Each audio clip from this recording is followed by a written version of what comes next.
Start हो जाओ। हाँ, स्टार्ट हो गई है रिकॉर्डिंग। तो हम लोग जो अभी पढ़ेंगे वो हम पढ़ेंगे unit 6 information consolidation. Okay, information consolidation जो है यूनिट 5 मैंने बोला है आप लोग को कि आपको मैं 2 to 1 से कराऊंगी, तो इंफॉर्मेशन कंसोलिडेशन यूनिट 6 करेंगे। तो सबसे पहले इसमें आता है कि इंफॉर्मेशन कंसोलिडेशन क्या होते हैं। ठीक है, कंसोलिडेशन का मतलब होता है, कंसोलिडेट इंफॉर्मेशन का नाम सुना होगा आपने कभी कभी। तो कंसोलिडेट इंफॉर्मेशन का क्या मतलब होता है, इवेल्युएटेड इंफॉर्मेशन, यानी कि इवेल्युएटेड का मतलब मूल्यांकन, जानते हो हिंदी में मूल्यांकन बोलते हैं, यानी कि जांचा हुआ, परखा हुआ, है ना, जांचा हुआ इंफॉर्मेशन, एक तरह से हम बोल सकते हैं परखा हुआ इंफॉर्मेशन। यानी कि इंफॉर्मेशन कंसोलिडेशन वैसा होता है जिसको हम जांच के, परख के और उसके बाद उसको कंप्रेस करके उस इंफॉर्मेशन को हम क्या करते हैं, यूज़र तक देते हैं। यानी कि जब यूज़र हमारे हमसे इंफॉर्मेशन कंसोलिडेट यानी कि कंसोलिडेट इंफॉर्मेशन की डिमांड करता है, तो फिर हम क्या करते हैं कि हम जो भी उनकी नीड होती है, जैसे कि आप लोग कौन हो, लाइब्रेरियन हो, मैं कौन हूँ, यूज़र हूँ। मैंने नित्या, मत बोलो बेटा, ठीक है। तो जब मैं यूज़र हूँ, मैंने आपसे बोला कि मुझे कंसोलिडेट इंफॉर्मेशन चाहिए सर, मुझे इस टॉपिक पे चाहिए, मैं इस टॉपिक पे रिसर्च कर रही हूँ। तो आपका काम क्या है कंसोलिडेट इंफॉर्मेशन प्रोवाइड करने का, कि आप पहले तो मेरे से छानबीन करोगे कि मेरे को क्या इंफॉर्मेशन, एग्जैक्टली क्या इंफॉर्मेशन चाहिए, टॉपिक अच्छे से क्लियर करोगे, अपने माइंड सेट में सब कुछ क्लियर कर लोगे कि क्या इसको एग्जैक्टली चाहिए। ठीक है, अब वो एग्जैक्टली नॉलेज मुझे लाके आप दोगे डिफरेंट डिफरेंट सोर्स से, यानी कि आप उस टॉपिक से रिलेटेड डिफरेंट डिफरेंट सोर्स को प्रिफर करोगे, डिफरेंट डिफरेंट सोर्स को निकालोगे। निकालने के बाद उसमें से, जैसे कि मान लो कि मुझे चाहिए मुझे किसी टॉपिक पे चाहिए, लाइक मुझे एज अ लाइब्रेरियन मुझे आईसीटी पे चाहिए कि आईसीटी का यूज़ जो है वो एकेडमिक लाइब्रेरी में कैसे हो रहा है। ठीक है, या फिर ऑटोमेशन कैसे वर्क कर रहा है लाइब्रेरी के अंदर, मेरा टॉपिक ये है। तो आप लोग क्या करोगे, ऑटोमेशन कैसे काम कर रहा है ये इंफॉर्मेशन जहाँ जहाँ होगा, जिस जिस बुक में होगा, जिस जिस सोर्स में होगा, primary source, secondary source, tertiary source, जहाँ पे भी ये इंफॉर्मेशंस होंगे वहाँ से आप उनको निकालोगे। ठीक है, उनको निकालोगे, उनको इवेल्युएट करोगे कि मेरे यूज़र का इनमें से कितना ज़रूरी है, मतलब उसको तो निकाल लिया आपने, आईसीटी के बारे में निकाल लिया, लेकिन उसमें से भी फिर इवेल्युएट करोगे आप कि इसमें से भी मेरे यूज़र के लिए क्या इम्पोर्टेंट है, क्या मतलब उनके लिए बेनिफिशियल हो सकता है। तो उनको आप इवेल्युएट करोगे और इवेल्युएट करने के बाद आप उसको कंप्रेस करोगे, कंप्रेस यानी कि छोटा करोगे, यानी कि जितनी मुझे ज़रूरत होगी उतना ही छांटोगे। यानी कि एक टॉपिक में हो सकता है आप 2 लाइन निकाल लो, एक टॉपिक में से हो सकता है आप 4 लाइन निकाल लो, एक बुक से हो सकता है आप 2 पेज निकाल लो, एक बुक से हो सकता है आप 2 लाइन ही निकालो। ठीक है, तो इस तरह से आप निकालोगे और निकाल निकाल के उनको छोटा करोगे, छोटा करके यानी कि जितनी मुझे ज़रूरत होगी, जितनी में मेरी समझ विकसित हो जाएगी, उतना आप मुझे बना के और उसको कंप्रेस करके, इवैल्यूएट करके, कंप्रेस करके एक रिलायबल इंफॉर्मेशन, एक कंसाइज नॉलेज मुझे प्रोवाइड करोगे उस टॉपिक से रिलेटेड। क्लियर है कि इंफॉर्मेशन कंसोलिडेशन में आप क्या काम करोगे। अभी आप लोग लाइब्रेरियन हो और मैंने आपको बताया है कि आपको कैसे काम करना है। ठीक है, आपको मैंने टॉपिक नहीं पढ़ाया, आपको मैंने बताया कि इंफॉर्मेशन कंसोलिडेशन का काम आपको कैसे करना है। कर लोगे ये काम आप लोग अपने लाइब्रेरी में।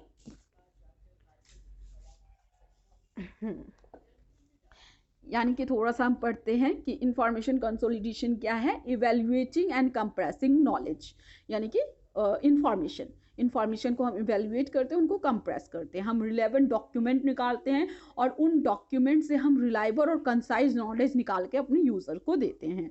सेकेंड थिंग, इसके अंदर हम क्या क्या करते हैं, नॉलेज सिलेक्ट करते हैं, यानी कि जो जो हमें नॉलेज चाहिए तो नॉलेज का सिलेक्शन करते हैं, सोर्स का सिलेक्शन करते हैं, नॉलेज का सिलेक्शन करते हैं, इंफॉर्मेशन का सिलेक्शन करते हैं, उसके बाद उनको सिलेक्ट करके एनालाइज करते हैं। ठीक है, एनालाइज यानी कि कितना बेनिफिशियल इंफॉर्मेशन है उसको निकालते हैं एनालाइज कर करके। अब उन निकाले हुए इंफॉर्मेशन को इवेल्युएट करते हैं, यानी कि जांचते हैं कि इतना पूरा सही है नहीं है, कितना इसमें से क्या हटा सकते हैं, क्या बढ़ा सकते हैं, तो इवेल्युएट करते हैं कि कितना खड़ा उतर सकता है। उसके बाद उसको हम क्या करते हैं, रिस्ट्रक्चर करते हैं। रिस्ट्रक्चर यानी कि अब आपने डिफरेंट डिफरेंट सोर्स से डिफरेंट डिफरेंट चीज़ें निकाली है, कहीं से 2 लाइन, कहीं से 4 लाइन, कहीं से 10 लाइन, कहीं से 2 पेज, तो उन सारी चीज़ों को आपको एक सीक्वेंस में लगाना होगा, एक लाइन बनानी होगी। ऐसा नहीं कि कहीं से भी कुछ भी डाल दोगे आप, उसको एक रिलायबल इंफॉर्मेशन बनाने के लिए उसको आप क्या करोगे, रिस्ट्रक्चर करोगे। और रिस्ट्रक्चर करने के बाद रीपैकेज करोगे। रीपैकेज यानी कि मीडिया में डालोगे कि कौन से मीडिया से आपको यूज़र तक पहुंचाना है, लाइक इलेक्ट्रॉनिक मीडिया में कन्वर्ट करना है या प्रिंट मीडिया में कन्वर्ट करना है, तो रीपैकेज करोगे यानी कि पैकेजिंग करोगे।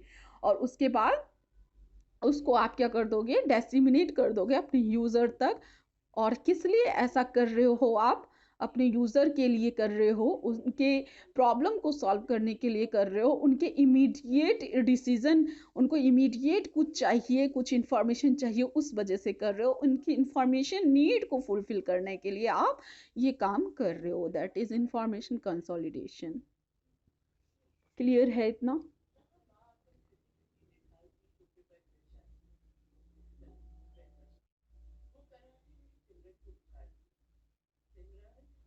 सबको क्लियर है?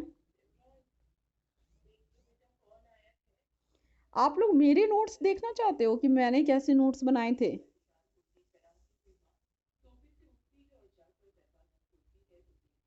हम्म,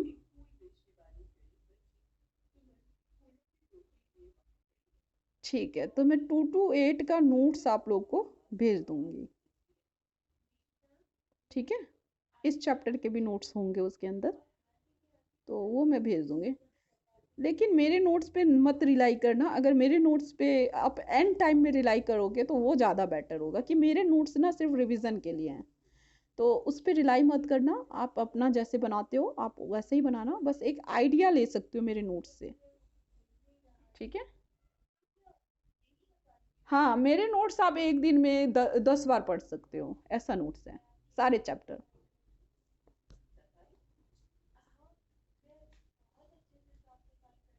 ठीक है, तो इंफॉर्मेशन कंसोलिडेशंस का आपको कॉन्सेप्ट क्लियर है?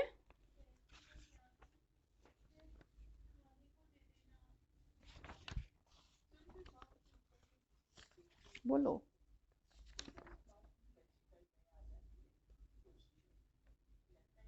ठीक है, अब हम बात करते हैं इंफॉर्मेशन कंसोलिडेशन के प्रोसेस की, यानी कि इसमें क्या क्या प्रोसेस है। तो इसके 8 प्रोसेस हैं, यानी कि कंसोलिडेट करते वक्त आप 8 प्रोसेस को फॉलो करोगे। ठीक है, यानी कि जब ये काम आप करोगे मेरे लिए, जो मैंने आपसे रिक्वेस्ट की है, उसके अंतर्गत आप कुछ पॉइंट्स फॉलो करोगे। सबसे पहले स्टडी ऑफ यूजर, यानी कि मिल गया सबको, 27 पेज नंबर पे है process in information consolidation. Point number 6.5, point number 6.5 है, पेज नंबर 27 पे है। तो प्रोसेस इन इंफॉर्मेशन कंसोलिडेशंस की अगर हम बात करें, तो इसके अंदर क्या होता है, सबसे पहले स्टडी ऑफ यूज़र, यानी कि मैंने बोला ना आपसे कि मैं यूज़र हूँ, मैंने आपसे रिक्वेस्ट किया, तो पहले आप मेरी स्टडी करोगे कि मुझे एग्जैक्टली क्या चाहिए, मैं कौन से किस चीज़ पे रिसर्च कर रही हूँ कि मुझे ये इन्फॉर्मेशन चाहिए, मतलब मेरे टॉपिक को आप पहले क्लियर कट करोगे। ऐसा होता है ना, कई बार मैंने बताया था कि सिनोनिम्स होते हैं, एंटोनिम्स होते हैं, कई बार हम किसी वर्ड को कुछ बोलते हैं, मतलब पूरा आइडिया आप ले लोगे, स्टडी करोगे, मेरी पहले स्टडी कर लोगे कि एग्जैक्टली इनको क्या चाहिए, क्या नीड है इनको, बेसिकली इसके अंदर भी ये क्या चाह रहे हैं, है ना। तो वो पूरा आप मेरे से पता कर लोगे। उसके बाद जो भी आपको पता चल गया कि मैं क्या चाह रही हूँ, तो मेरे नीड के अकॉर्डिंग आप क्या करोगे, सोर्सेज निकालोगे। इन यानी कि सोर्सेज यानी कि primary source, secondary source, tertiary source, इनमें से जो भी आपको इम्पॉर्टेंट लगेगा उनकी आप सिलेक्शन करोगे, उनको सिलेक्ट करोगे, उनको निकालोगे और उनको निकाल के आप उनमें से मेरी नीड की इंफॉर्मेशन को निकालोगे। थर्ड स्टेप में आप क्या करोगे, इवेल्युएट करोगे, यानी कि जो मेरी इंफॉर्मेशन है उनको आप क्या करोगे, इवेल्युएट करोगे, यानी कि जांचोगे कि कितना मुझे चाहिए कितना नहीं चाहिए। तो उन सारी चीज़ों को आप क्या करोगे, सर्कल कर लोगे, जितना चाहिए होगा उनको सर्कल कर लोगे। फिर एनालिसिस करोगे, एनालिसिस यानी कि एनालाइज करोगे कि जो मेरे नीड की इंफॉर्मेशन होगा उनको निकाल लोगे और बाकी इंफॉर्मेशन को आप क्या कर दोगे, छोड़ दोगे। यानी कि किसी में से 2 लाइन आपको इंपॉर्टेंट लगेगा मेरे लिए तो 2 लाइन निकालोगे, किसी में 4 लाइन, किसी सोर्स से 10 लाइन, किसी सोर्स से 2 पेज। तो इस तरह जितना इंपॉर्टेंट आपको लगेगा उतना आप एनालाइज कर लोगे, एनालाइज करके निकाल लोगे। उसके बाद सिंथेसिस, सिंथेसिस यानी कि एड ऑन करोगे, यानी कि एक दूसरे में एक इंफॉर्मेशन को दूसरे इंफॉर्मेशन में जोड़ोगे और जोड़ने के बाद रिस्ट्रक्चर करोगे। रिस्ट्रक्चर यानी कि कंटेंट को क्या करोगे, कंटेंट कैसा होगा, है ना, कैसे अरेंज करोगे, पहले नंबर पे क्या डालोगे, किसको बीच में डालोगे, मतलब एक तरह से जैसे बुक में होता है ना सीक्वेंस वाइज इंफॉर्मेशन, तो उन सारे निकाले हुए इंफॉर्मेशन को एक रिस्ट्रक्चर करोगे, स्ट्रक्चर दोगे। ठीक है, उसके बाद आप क्या करोगे, पैकेजिंग एंड रीपैकेजिंग करोगे। पैकेजिंग एंड सिक्स स्टेप आपका है पैकेजिंग एंड रीपैकेजिंग। तो इसके अंदर आप क्या करोगे कि आप मीडिया सिलेक्ट करोगे कि कौन से मीडिया से आप मुझे इंफॉर्मेशन दोगे। आप मुझे ईमेल करोगे, आप मुझे फैक्स करोगे, आप मुझे ई कंटेंट प्रोवाइड करोगे, आप मुझे वेबसाइट के थ्रू दोगे, या आप मुझे प्रिंट मीडिया दोगे, या फिर आप मुझे बुलाओगे प्रिंट लेने के लिए, या फिर प्रिंट को पोस्ट करोगे मेरे पास। ठीक है, तो ये आप मीडिया डिसाइड करोगे कि कैसे मीडिया से आप मुझे क्या कर रहे हो, इंफॉर्मेशन दोगे। उसके बाद आप क्या करोगे, उन इंफॉर्मेशन को डिसेमिनेट कर दोगे, यानी कि जिस जिस यूजर ने उस टॉपिक से आपसे मांगा था उनको आप क्या कर दोगे, डिसेमिनेट कर दोगे इंफॉर्मेशन को। उसके बाद नेक्स्ट स्टेप आता है मार्केटिंग, यानी कि बस आप इतना ही नहीं रुकोगे कि जिसने मांगा उस तक दे दिया, उसके अलावा आप थोड़ी सी मार्केटिंग करोगे अपने इस कंसोलिडेट इंफॉर्मेशन की, ताकि जो लोग नहीं मतलब जो कोई और भी अगर वो चाहेगा इंफॉर्मेशन लेना या यूज़ करना तो उसको आप दे सकते हो। उसके बाद आप यूज़र से फीडबैक लोगे कि उनको इन्फॉर्मेशन कैसे लगी, उनके काम की थी या नहीं थी, कैसी थी, कितना बेनिफिशियल था, कितना नहीं था, तो उसके बाद उनसे ये फीडबैक लोगे। तो ये प्रोसेस है इंफॉर्मेशन कंसोलिडेशन का, पूरा पूरा चैप्टर इसी पे बेस है और यही इंपॉर्टेंट है इस चैप्टर में, इंफॉर्मेशन कंसोलिडेशन, और उसके टाइप्स जो हैं वो थोड़े से इंपॉर्टेंट हैं। क्लियर है?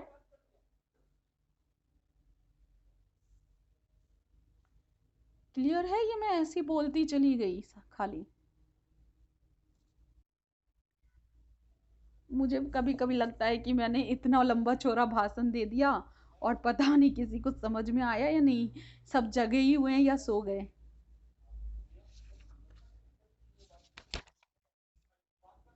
अच्छा ठीक है।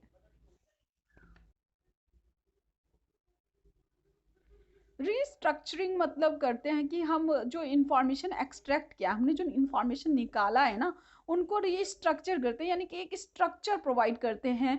एक स्ट्रक्चर मतलब होता है ना कि पहले ये, फिर उसके बाद ये, पहले डेफिनेशन रखेंगे, फिर ये रखेंगे, यानी कि डिफरेंट डिफरेंट सोर्स से आपने निकाला है ना, तो उनको अरेंज भी तो करोगे आप। ठीक है, इसके अंदर सिंथेसिस हो सकती है, यानी कि कोई इंफॉर्मेशन ऐड ऑन करने की जरूरत है वो हो सकती है। कंडेंसेशन हो सकती है, यानी कि इंफॉर्मेशन को छोटा करने की जरूरत है तो कंडेंस कर सकते हो। री राइटिंग हो सकती है, री राइटिंग करने की जरूरत है तो वो करोगे। सिंप्लीफाइंग हो सकती है, यानी कि सिंप्लीफाई कर, रीस्ट्रक्चरिंग का मतलब समझो कि इसके अंदर आप क्या करते हो, सिंथेसिस, कंडेंसेशन, री राइट, सिंप्लीफाई, है ना, रिव्यू डालते हो और प्रेजेंटेशन डालते हो, तो ये आप रिस्ट्रक्चर के अंदर करते हो। ठीक है,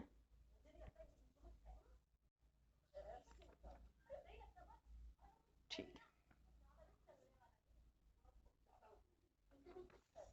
ठीक है, तो ये आपका मेरे ख्याल से क्लियर है। अब इसके अंदर जो है ना, आपको ये दे रखा है कि स्टडी, यूजर की स्टडी आप कैसे करोगे। ठीक है, तो कौन है, पहले आप कैटेगरी देखोगे कि आपका यूजर का कैटेगरी क्या है, साइंटिस्ट है कि क्या है, मैनेजर है, कौन से सब्जेक्ट से बिलोंग कर रहा है। तो उस सारी चीज आप देखोगे, यूजर की स्टडी करोगे, ठीक है।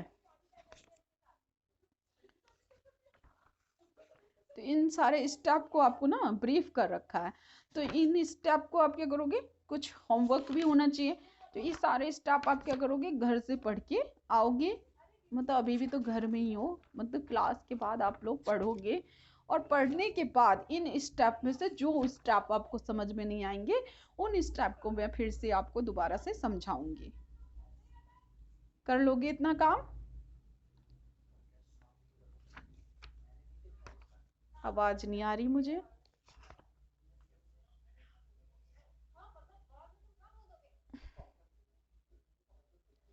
एक रफ आइडिया मैंने सबके बारे में दे दिया है। अब इसको डिटेल में आपको पढ़ना है और पढ़ के समझना है, और नहीं समझ में आएगा, जो नहीं समझ में आएगा वो मेरे से पूछोगे। इतना काम आप लोग कर सकते हो या नहीं कर सकते हो, या पूरा का पूरा मेरे पे डिपेंड हो, ये बताओ आप। हाँ, थोड़ा सा तो ये होना चाहिए ना, थोड़ी सी तो आप भी कुछ एफर्ट करो ना, पढ़ो उसको, समझो, और जो समझ में नहीं आएगा वो मैं आपको बताऊंगी। इसके अंदर जो इम्पोर्टेंट है ना, थोड़ा सा मैं आपको ये बता देती हूँ। एक रीस्ट्रक्चरिंग वाला इम्पोर्टेंट है, और एक पैकेजिंग एंड रीपैकेजिंग जो है ये इम्पोर्टेंट है। तो इस पे थोड़ा सा खास ध्यान देना, ठीक है। मतलब 5 नंबर में ये अलग से भी आ जाता है। एक साथ तो आ ही रहा है आपका प्रोसेस में, है ना, तो प्रोसेस एक साथ आएगा तो आपका फायदा है। आप दो दो लाइन में भी लिख के, जितना मैंने समझाया उतना भी लिख के निकल सकते हो। लेकिन 5 नंबर में आता है तो थोड़ा सा आपको बढ़ा के लिखना पड़ेगा। तो इसके अंदर जो है ना, ये रिस्ट्रक्चरिंग टाइप्स ऑफ प्रोडक्ट और पैकेजिंग एंड रिपैकेजिंग जो है, ये सेपरेट 5 नंबर में आ जाता है, ठीक है। मार्केटिंग भी एक बार आ रखा है 5 नंबर में। तो ये 5 नंबर में भी सेपरेट डेसिमिनेशन भी आ रखा है, डेसिमिनेशन एंड कम्युनिकेशन। तो ये 5 नंबर में भी सेपरेट आ गए हैं। तो इन पे आपको खासा ध्यान देना है, बाकी चीज़ें तो कोई बात नहीं है, और इन पे थोड़ा सा ध्यान देना है। तो ये चीज़ आपको क्लियर है?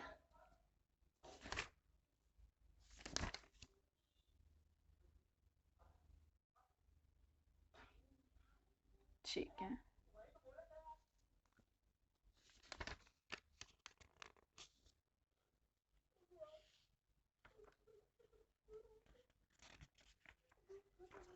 अब इंफॉर्मेशन कंसोलिडेशन के जो कुछ प्रोडक्ट हैं इंडिया के अंदर, उनके बारे में आपको बोला गया है, इसके अंदर दिया हुआ है। जैसे कि टेरी, ठीक है, पेज नंबर 37।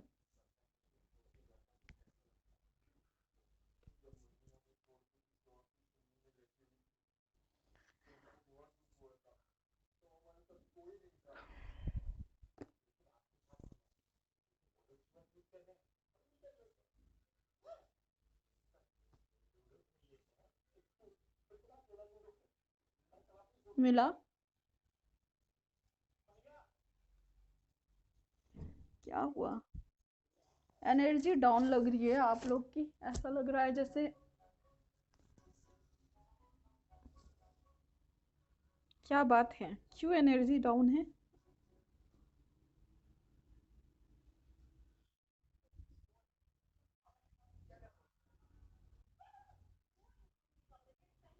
ओ, और बाकी लोगों का?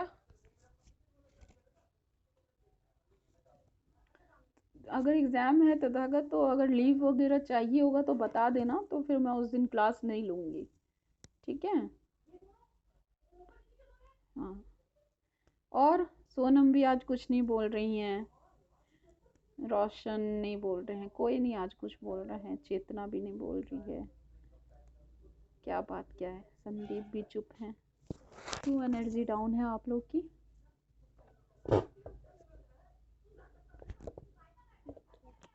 सोनम, क्या हो गया सोनम?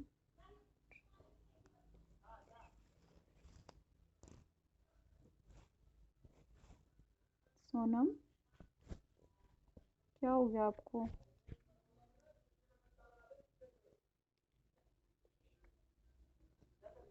बता देते मुझे कि मैम आज मत लो क्लास, इतने दिन नहीं लिया है, एक दिन और नहीं लेती तो क्या हो जाता।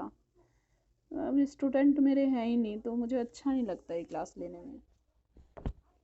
ओ, सेम प्रॉब्लम मेरे साथ भी। क्या प्रॉब्लम आई है सोनम, पता नहीं, मैं भी 3 दिन से पेट में दर्द से परेशान थी, बहुत दर्द, एक्सट्रीम लेवल पे दर्द हो रहा था।